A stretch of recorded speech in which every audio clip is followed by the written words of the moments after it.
여러분 안녕하십니까? 10월 16일 목요일 KBS 아메리카 뉴스입니다.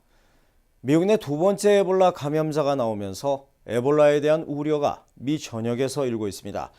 아직 감염 사례가 없는 LA 보건당국도 긴장의 끈을 놓지 않고 있습니다. 윤범수 기자가 보도합니다. 두 번째 에볼라 감염자도 간호사였습니다.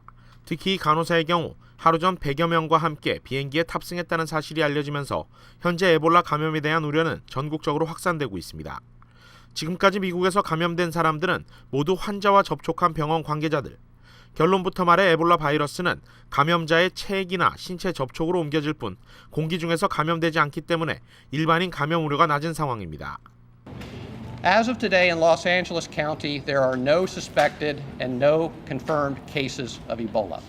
현재 연방질병통제예방센터는 각 지역 보건당국에 협조를 요청한 상황입니다.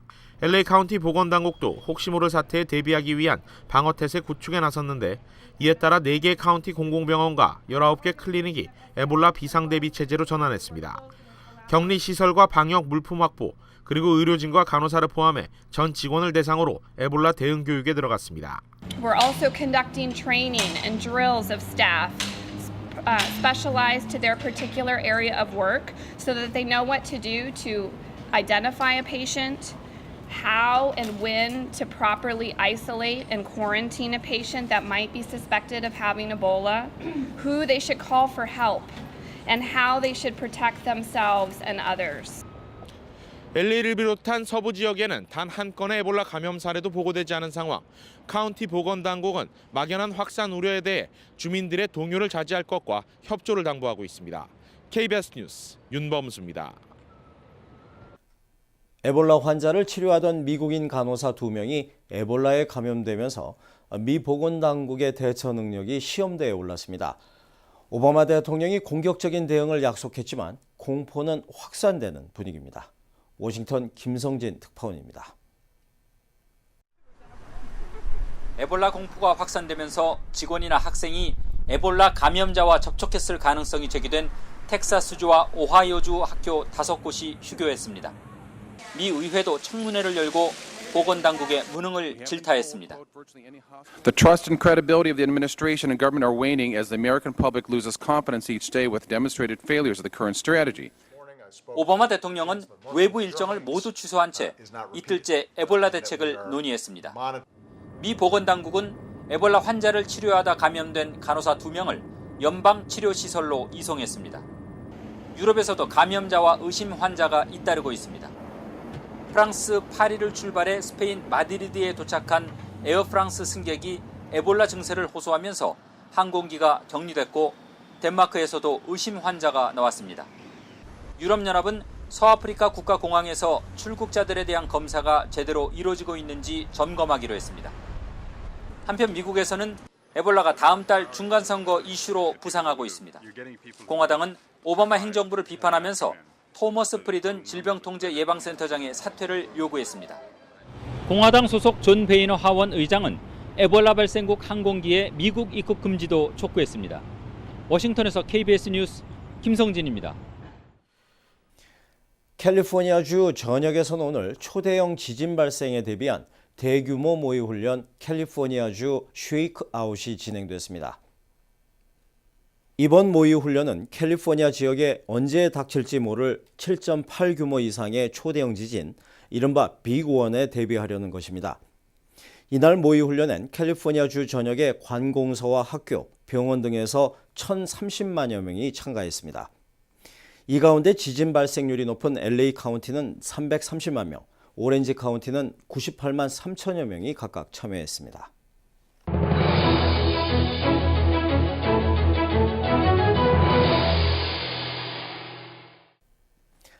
한인의 건선 질환에 대한 연구가 미국에서 진행됩니다. 미국 내에서 한인만을 대상으로 의료 연구가 진행되는 건 이번이 처음입니다. 뉴욕 김일강 통신원입니다. 찬바람이 불기 시작하는 가을, 건조해지는 환경 탓에 피부 건선 질환이 두드러지게 나타납니다. 특히 한인에게만 나타난다는 소판상 건선. 한인의 건선 질환에 대한 연구가 미국에서 처음으로 진행됩니다. 미국 내에서 한인만을 대상으로 의학 연구가 진행되는 것도 이번이 처음입니다. 한국인의 건선은 크기가 작은 반면에 전신에 퍼져 있는 차이점이 있습니다. 그래서 이 차이점이 있음에도 불구하고 현재는 치료 방법은 같은 방법으로 치료를 하고 있는데요. 이제 그 한국인의 건선이 왜 나타나고 어떤 차이점이 있는지를 알면 좀 더 한국인에게 맞는 치료법을 개발할 수 있을 것으로 기대하고 있습니다. 이번 연구는 뉴욕의 록펠러 대학병원과 한국의 고려대학교 병원이 공동으로 진행합니다. 건선 치료제 개발과 재발을 막을 수 있는 치료법을 찾기 위해서입니다. 이런 획기적인 치료 방법들도 처음엔 효과가 있었지만 재발하는 것을 막지는 못합니다. 그래서 이런 그 비교 연구를 통해서 재발을 막을 수 있는 그런 물질은 어떤 것이 있는지 파악하는 것이 최종적인 목표입니다. 특히 한인 임상 대상자를 찾고 치료와 연구 장소를 제공하는 일은 뉴욕의 한인 피부과 전문의가 맡았습니다.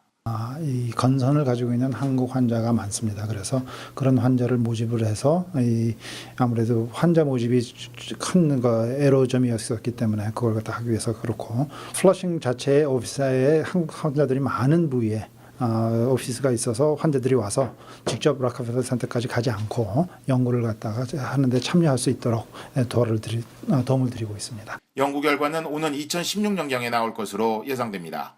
지금까지 뉴욕이었습니다.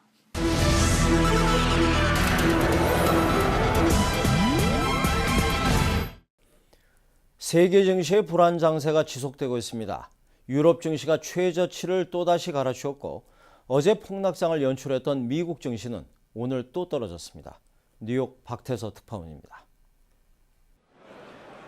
연이은 호재도 소용없었습니다. 세인트루이스 연방은행 총재가 돈 풀기 정책, 양적 완화를 좀 더 끌고 가야 한다고 발언한 점, 실업자 수가 14년 만에 최저치로 집계됐다는 노동부 통계, 평소 같으면 폭등장을 연출할 만한 소식이었지만 하락 추세를 되돌리진 못했습니다.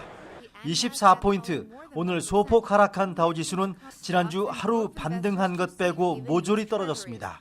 세계 경기의 동반 침체 우려가 확산되면서 유럽 주요국 증시는 최저치를 경신했습니다. 영국 0.25%, 프랑스가 0.54% 떨어졌습니다. 재정 불안 악재에 노출된 그리스와 스페인, 이탈리아 증시는 2% 안팎 폭락했습니다. 여기에 에볼라 확산은 가뜩이나 위축된 투자 심리를 더욱 움츠러들게 했습니다. 폭락 장세에 지나치게 예민하게 반응할 필요가 없다는 반론도 제기됐습니다. A real substantial pullback in more than 1,000 days. For 5 years, stocks have been basically going up with a few corrections, but no real 10% pullback since 2011. 최근 줄곧 떨어졌던 국제 유가는 오늘은 반짝 상승했습니다. 시티그룹은 4년 만에 최저 수준인 국제 유가 덕분에 세계 경제에 1조 달러의 경기 부양 효과가 기대된다고 밝혔습니다. 뉴욕에서 KBS 뉴스 박태서입니다. 한미 양국은 오는 23일 미국에서 전시작전권 연기 방침을 공식 발표합니다. 북한 핵미사일 능력에 맞설 한국군의 전력화 사업이 완료될 때까지 전작권 전환을 연기한다는 것이 주요 발표 내용이 될 것으로 전해지고 있습니다. 이강덕 특파원의 보도입니다.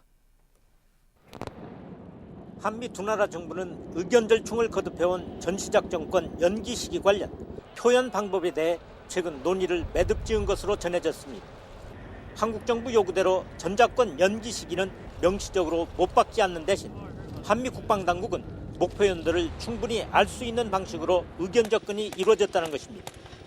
전작권 협상 발표문에 한국군이 북한의 핵과 미사일에 대응할 수 있는 자체 전력화를 완성하는 시점이라고 명시함으로써 시기를 명기하는 것과 같은 효과를 낸다는 설명입니다. 한국 국방당국은 그동안 북한 미사일에 대응할 킬체인과 KAMB 미사일 체계를 2020년에서 2022년 사이에 완료하겠다는 방침을 대내외에 천명해왔습니다. 그동안 전작권 전환 연기에 우려를 표명해왔던 미국 정부는 앞으로는 한국 국방당국의 전력화를 촉진하고 군비 확충을 재촉하는 데 초점을 맞출 것으로 예상됩니다. 한미양국은 한미 연례 안보협의회 SCM 결과 설명 형식으로 전작권 연기 방침을 발표한 후 곧바로 양국 외교 국방장관이 참석하는 2+2 회의를 개최할 예정입니다. 한미 외교 국방장관 회담에서는 글로벌 위협으로 대두된 에볼라 대처 문제도 핵심 현안이 될 것으로 예상됩니다. 워싱턴에서 KBS 뉴스 이강덕입니다.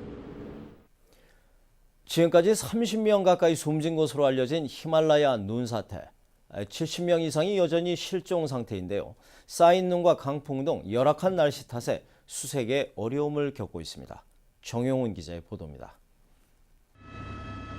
군 헬기를 동원해 해발 5,000m를 넘나드는 히말라야 트레킹 코스를 수색합니다. 세찬 바람에 이마저도 중단되기 일쑤입니다. 최대 4m까지 쌓인 눈도 실종자 수색을 어렵게 하고 있습니다. 현재까지 외국인 76명을 포함해 154명이 구조돼 안전한 곳으로 이송됐습니다. Because we're out of contact, so we don't know where is the other people.